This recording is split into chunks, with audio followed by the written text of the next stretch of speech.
So keep writing unique optimal solution, unique optimal solution, unique optimal solution. First type of solution, unique optimal solution. Under that, write down, if the number of basic variables, if the number of basic variables is equal to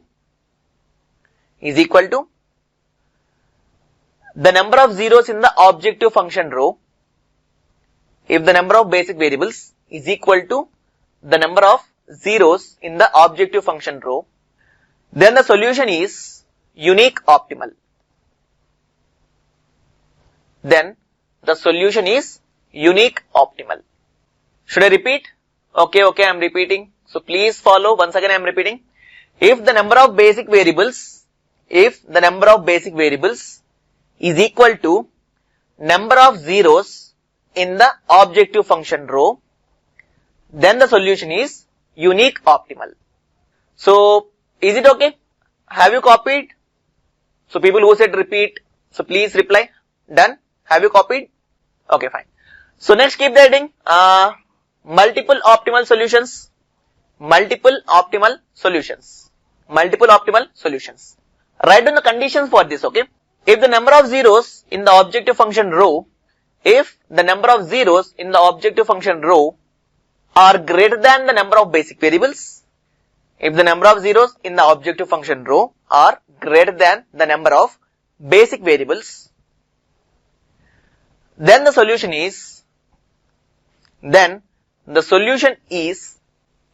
multiple optimal. Then the solution is multiple optimal. So done? Copied, right? Okay. So look at this question. So what are the statement which I have given? If the number of zeros in the objective function row are greater than number of basic variables, then you will be having multiple optimal solution for that particular LPP, linear programming problem. Now just read out this question. So it is GATE 2008 question. So consider the linear programming problem. It is a maximization problem. It is subjected to some constraints. Now all the constraints are of less than or equal type. So you can have a look at that. So after introducing slack variables S and T. So now we have introduced slack variables which are S1 and S2, right? So they are saying that they have introduced S and T. That's all. Okay. The initial basic feasible solution is represented by the table below. So we call it as initial basic feasible solution. Initial solution which is always origin. So basic variables S is equal to 6 and T is equal to 6. So already we know S1 is equal to 8, S2 is equal to 4. Similarly they got S is equal to 6 and T is equal to 6. So which are the RHS values of the constraints? You can have a look. So I am just moving to the next slide. So initial table has been given like this. Initial table, first table, it was given like this, initial table. So where ST are your basic variables. So minus 4, minus 6. So definitely minus 6 will be your entering variable. Okay. And after some simplex iterations, the following table is obtained. So obviously, so in the Z row you can have a look. There is no negative element. That means it is your final optimal table. Okay. Now count the number of zeros. You are having 3 zeros in the objective function row. Okay. And you are having only 2 basic variables. That means it is multiple optimal solution. Very simple, 2 marks question. Okay. Is there any doubt regarding this? Please ask. So only these type of questions they can ask in GATE examination. Very simple questions from simplex method also. So if you are having doubt regarding this, you can ask. Multiple optimal solutions. So shall we move to the next question? So what is the next type of solution? Degenerate solution. But before going to that degenerate solution, we will solve one more question, okay? Which was asked in GATE previous year only, so that you can get some practice regarding simplex method, okay? So I will show that question to you. This particular question. So GATE 2017 question, just try to solve this question. So it is also a maximization problem, which is subjected to less than or equal type constraints.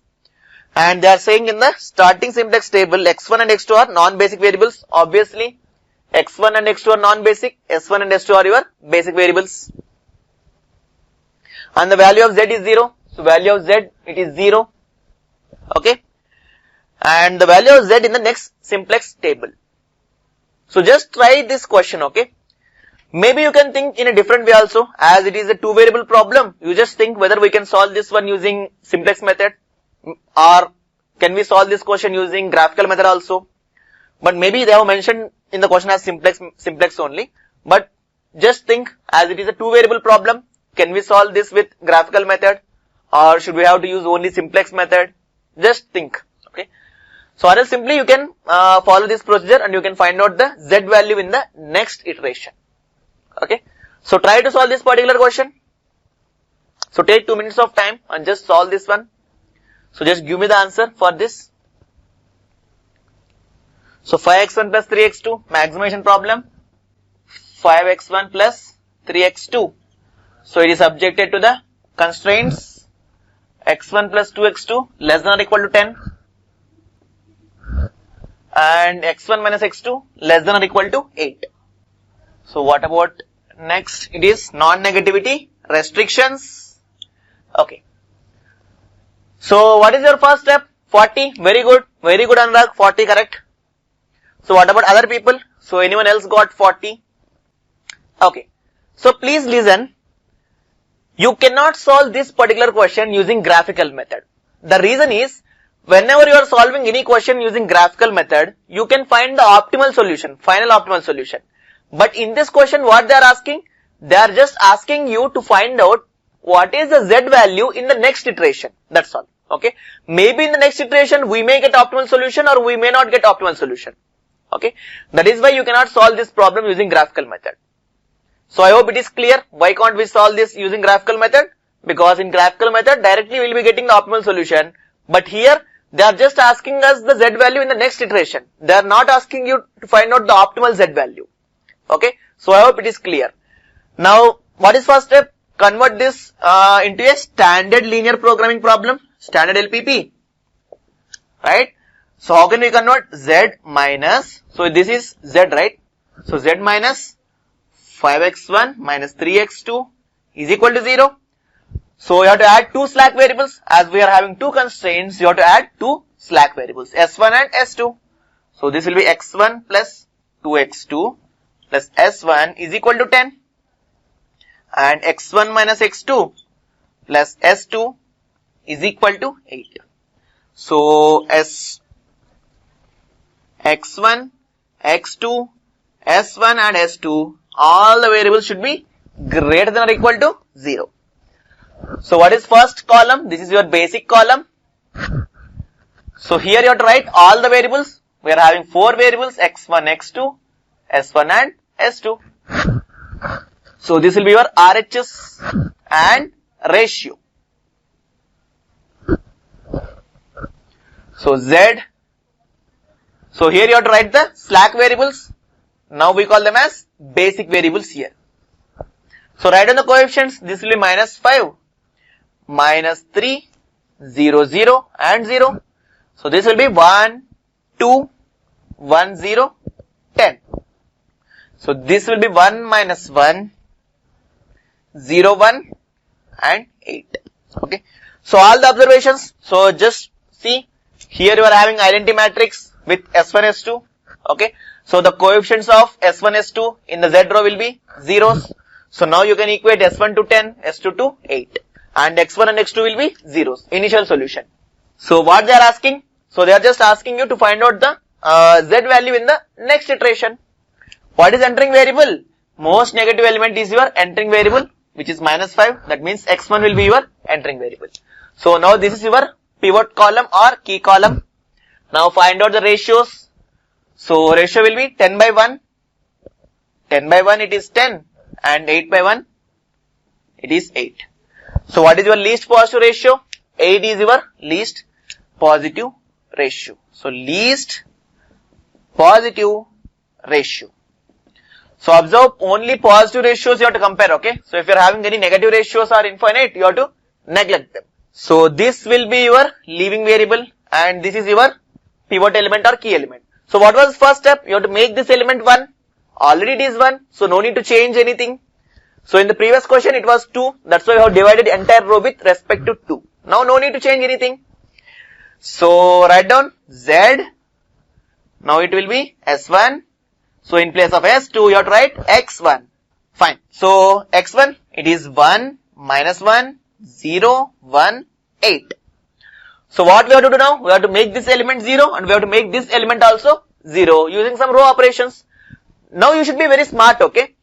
Now they are not asking value for S1. So if they were asking value for S1, then you would have solved this particular row. Now no need to solve this particular row. Directly solve this particular row only. That means make this element 0. Then you can directly get the Z value here. Okay. So what is the Z value here? That they are asking in the question. So now take down this Z row. So Z row, it is minus 5, minus 3, 0, 0, 0. Okay. So again you have to use this particular row. So this particular row, it is X1. So this will be 1, minus 1, 0, 1, 8.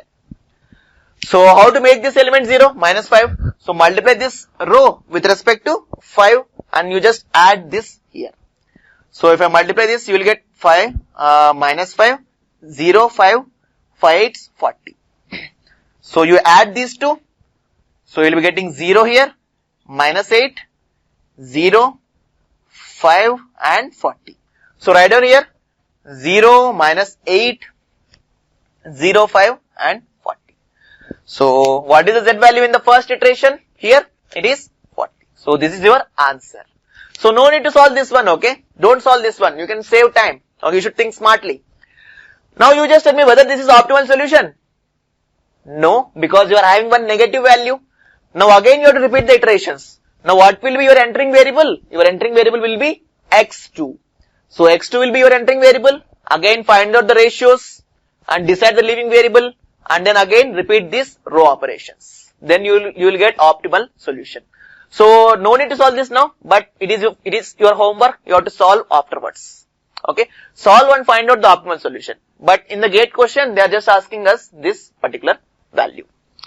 So hope you have understood this particular simplex method. So some doubts, Anurag, okay. So in the question X1 and X2 are is given, not basic variables. Please clear regarding the basic and non-basic. See, basic variables in the sense, so basic variables are not constant throughout the iterations, okay. They will be changing. They are not constant throughout all iterations. In the first table, so whenever we are writing these equations in a tabular form, in the first table, what will happen is, whatever the slack variables are there, I hope it is clear, slack variables. So S1 and S2 are slack variables, okay. So which we have added to remove the inequalities. Those are your slack variables, right? So what will happen is, your slack variables are becoming basic variables in the first iteration. Not in the first iteration, in the first table we can say, okay. So in the first table or in the initial table, S1 and S2 are your basic variables. I hope it is clear till now. So this column, whatever the column is there, this column we call it as basic. Okay. So now these two are basic variables in the first table. Now what is happening? There is the entering variable and there is a leaving variable. So in the next iteration, what happened? X1 is entering and S2 is leaving. So S1 is as it is. So in place of S2, X1 has entered. Now your basic variables are S1 and X1. Is it okay? So your basic variables are S1 and X1 now. Maybe in the next iteration, one more variable will be entering. That means in the next iteration, again, your basic variables will be changing. So these basic variables will be keep on changing with iterations. Regarding basic variables, these are not constant throughout all iterations. So just remember what are the variables which are present here in this column. These are your basic variables. So X1, X2 are non-basic initially. Very good. So in the first iteration, in the first table, X1, X2 are your non-basic variables. Now what are non-basic variables here? S1, X1 are basic variables. That means remaining two variables are S2 and X2. Those are your non-basic variables in this iteration. That's all. Okay. Anurag, for unique optimal solution, see, whenever you are deciding what is the type of solution, you have to take the final iteration, not the in-between iteration. See, from here you cannot decide whether this question is having unique optimal solution or not. You have to reach the final iteration. Okay. When you will be reaching the final iteration, what do you mean by final iteration? In the final iteration, you should not have any negative values in this particular Z row. Then only we call it as final iteration. Okay. So from that particular iteration, you can decide whether it is unique optimal or not. So in the final iteration, in the Z row, definitely there will be no negative values. Okay. So if you are having, if number of zeros is equal to number of basic variables, then it is unique optimal. So if number of zeros are more than number of basic variables, then it is multiple optimal. Anurag, is it clear? Very good. Okay. Fine. So just look, just think how they are asking questions in the GATE examination. Even if it is a two variable problem, they are forcing you to solve this particular problem using simplex method. So they can frame questions like this. So we can solve, we can solve more than two variable problems also using simplex method, but it will become lengthy procedures. Okay. That's why they are not asking three variable problems in GATE examination. So they are framing questions in such a way that you are forced to use only simplex method. So these type of questions they can ask in GATE examination. So first question which we have seen, it is very lengthy question. So that much lengthy questions they will not ask in GATE examination. Okay. So it is just to understand the algorithm, we have seen one conventional type of question. Fine. So shall we move to the next type of solution? You keep the heading degenerate solution.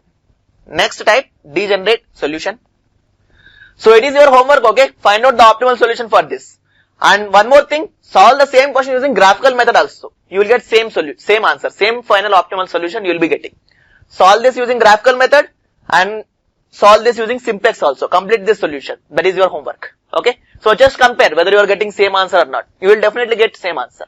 Okay. So we'll move to the next type of solution. Third, degenerate solution.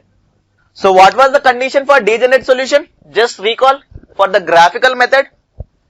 So first condition was one of the decision variables should be 0 and there should be a redundant constraint which is fully consumed. That was the condition for graphical method. Okay. But the condition for simplex method, it changes. So we'll see what is the condition for simplex method. So observe this question. Again, it is not a GATE previous year question. Just to understand what is degenerate solution, I have taken this particular question. Okay.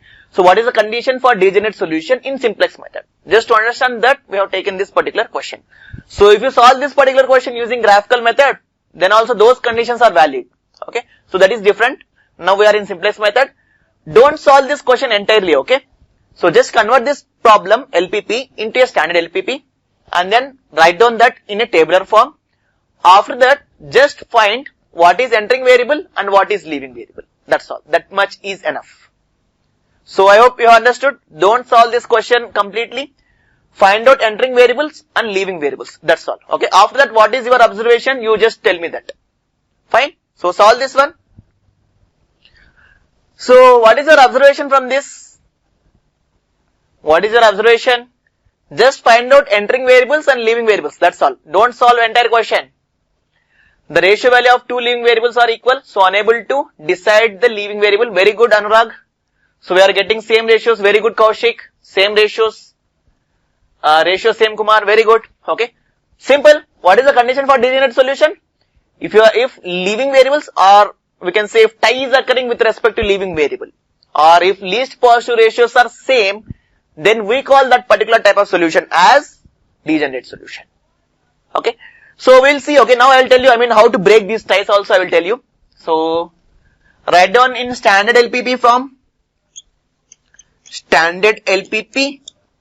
So Z minus 5x1 minus 2x2 is equal to 0. So we are having two constraints. So two slack variables are required, S1 and S2. So 2x1 plus 3x2 plus S1 is equal to 6 and 3x1 plus 5x2 plus S2 is equal to 9. So x1, x2 and S1, S2 should be greater than or equal to 0. So write down in a tabular form basic x1, x2, S1 and S2 and RHS values and your ratio value, right? So Z. So we are having two slack variables S1 and S2. So write down the coefficients minus 5, minus 2, 0, 0 and 0. For S1 it is 2, 3, 1, 0 and 6. For this it is 3, 5, 0, 1 and 9. So what will be your entering variable? Most negative element in the Z row. So this will be your entering variable. Find out the ratios. 6 by 2 it is 3 and 9 by 3 it is again 3. So 9 by 3, 6 by 2. So in this column you have to take these ratios like this, right? So now you are having a tie with respect to leaving variable. Tie with respect to leaving variable are same least positive ratios. That implies degenerate solution. Okay. So whenever you are getting tie or whenever the least positive ratios are same, the solution is degenerate solution. Now you just tell me how to break this tie. So again, not that much important for GATE examination, but still, how to break these ties? Any procedure is there, or can we break them randomly or arbitrarily? Can we choose any variable as a leaving variable? Okay, fine. So you can break these ties arbitrarily. In the sense, randomly you can choose any value, maybe S1 or maybe S2. Randomly you can pick one leaving variable.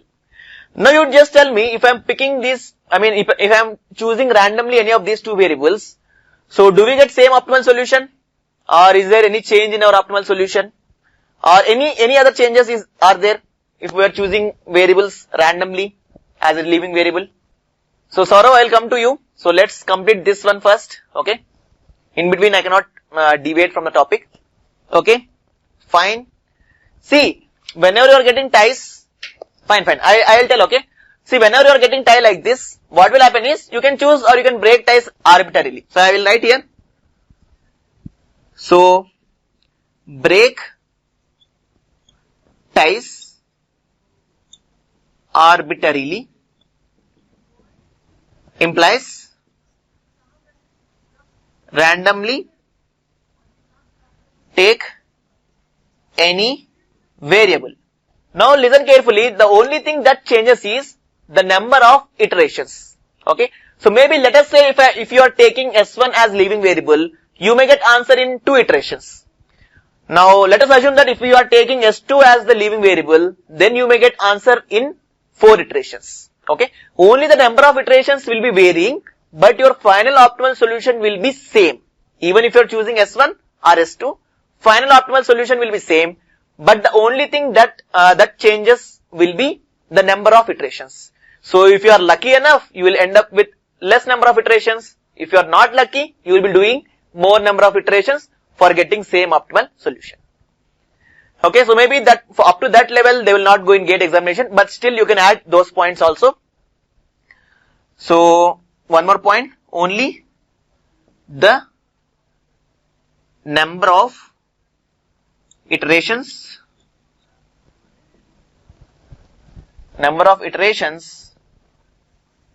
will change. I hope this is clear. So don't solve this one. Maybe you can take this also as homework. So consider S1 as leaving variable and solve the problem. And after that consider S2 as leaving variable and solve the problem. Then you just observe the differences. Then you will come to know. Okay. So these things you have to do. Right. Okay. So now I will come to the doubts. Okay. So you are luckiest as this is not in GATE. No, you cannot say it is not in GATE, but maybe they can ask some theoretical type of questions. At least up to this point, this part you have to remember. Okay. So they will not ask you to solve the entire problem, but maybe these points they can ask. But till now they never asked. But maybe in future we don't know. Okay. So at least these points you have to remember. Okay. Fine. So now I will come to your question, Saurav. Okay, Dinesh, you are asking, sir, is there any condition to break degeneracy? Not required. So as of now, if they are asking in GATE examination, you break them randomly. If they are asking in GATE examination, you break them randomly. But maybe if you go to some MTech higher studies, MTech or PhDs, there you will find some methods to break these ties. Okay, don't worry, they are not there in your syllabus. Again, those are complicated methods. To break the ties, you are having some more methods. Okay, don't worry about them. If at all they are asking in GATE examination, break ties arbitrarily. This much it is required for GATE examination. Okay. Okay, so if no number of zeros in the objective function rho are less than number of basic variables, then the solution is this condition will never exist.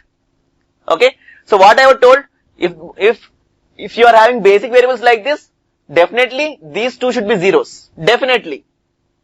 That means if you are having two basic variables, definitely you will be having two zeros here. Less than two zeros, it will never happen. Okay. So what are the row operations or row operations whichever we are doing? Okay. So those we will be doing to get zeros like this only in the next iterations. Okay, fine. So we'll go to next type of solution, unbounded solution. You can keep adding unbounded solution. Okay. So again solve this particular question. So no need to solve the entire question using simplex method. Same thing, just find out the entering variable and find out the leaving variables. That's all. And just tell me what is your observation. So based on that, I will give you the condition for unbounded solution. Okay. So now understood what is the condition for unbounded solution. So for an unbounded solution, there will be entering variable. Okay. But there will be no leaving variable. So if there is no leaving variable, then the solution is unbounded solution. So you will be having an entering variable but no leaving variable. So we call it as unbounded solution in simplex method. So we'll solve this one. So same, convert this into standard LPP. Z minus 2x1 minus 3x2 is equal to 0. So it is subjected to the constraints. So we are having two constraints, again S1 and S2. X1 plus S2 is equal to 4. So X1, X2 and S1, S2 should be greater than or equal to 0. So write down in a tabular form, basic. This will be X1, X2, S1, S2 and RHS value and the ratio values. So Z value, so S1 and S2. So write down the coefficients, minus 2, minus 3, 0, 0 and 0. So for S1 it is 2, minus 1, 1, 0 and this will be 6. So for S2 it will be 1. So there is no X2, so 0. No S1, 0.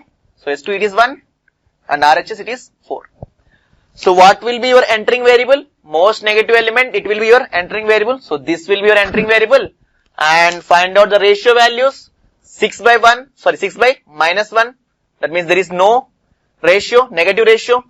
So again 4 by 0. Again it is infinity, no ratio. Okay. So no leaving variable. So if there is no leaving variable, it implies unbounded solution. So this is the condition for unbounded solution. See, whenever you are comparing the ratios, okay, you should consider only positive ratios. You have to compare the positive ratios only. Neglect negative ratios, neglect infinity values. Okay. So one ratio is negative, other ratio is infinite. Okay, good. Is 0 comes under least positive ratio. So first thing, 0 will never come here. Okay. So if at all you want to get 0, so here you have to get 0. So 0 is not positive, right? It will not come under ratios. So as 0 is neither positive nor negative. Okay. So it will not come under ratio. So if at all you are getting, mostly you will never get 0. Okay. That means if RHS value is 0, then only you will be getting 0, right? Okay.